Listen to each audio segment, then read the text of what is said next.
My name is Sydney Wilkerts, and in a sick and twisted way, cupcakes saved my life. I was adopted from China, and as soon as my mom brought me back to the States, she gave me formula milk, and immediately it just made me really sick. So from then on, we had me on soy milk formula. So I've always been a self-proclaimed sweet tooth. I love candies, cakes, pies, cookies, tarts, crepes, anything that contains a lot of sugar. Unfortunately, anything that you're going to really buy in the stores or in a vending machine or at a bakery is made with dairy products. So anytime that I would eat any sweets, it made me really sick. But I didn't even care.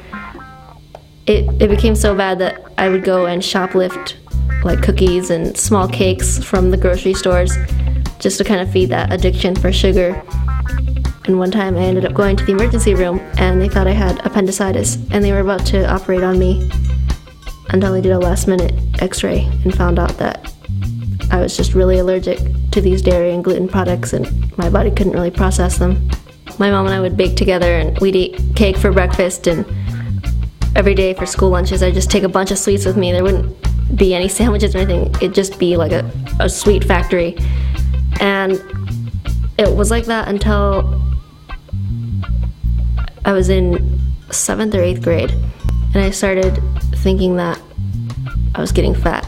Actually, there was this girl in middle school in 6th grade, and this is a new middle school and they had a vending machine in it.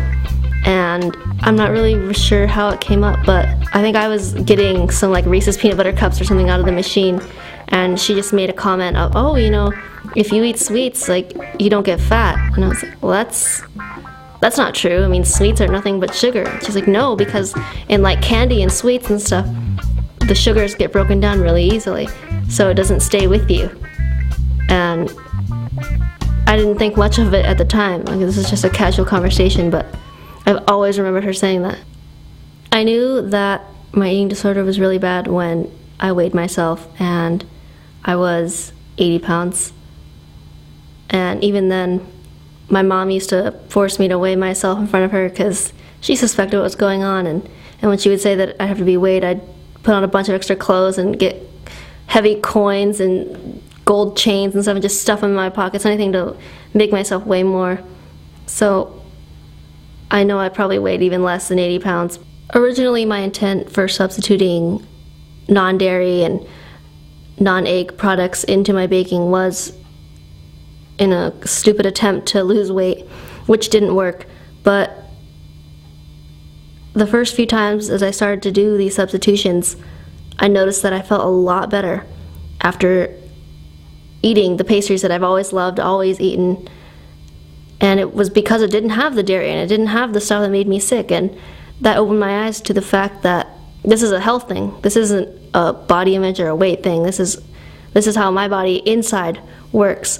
By substituting, it actually made me realize that I can make my body feel better inside, which then leads to me feeling better on the outside. And when I felt better on the outside, I just started eating more. And especially more cupcakes, more sweets. I could definitely feed into that sweet tooth and just not feel as awful as I used to feel.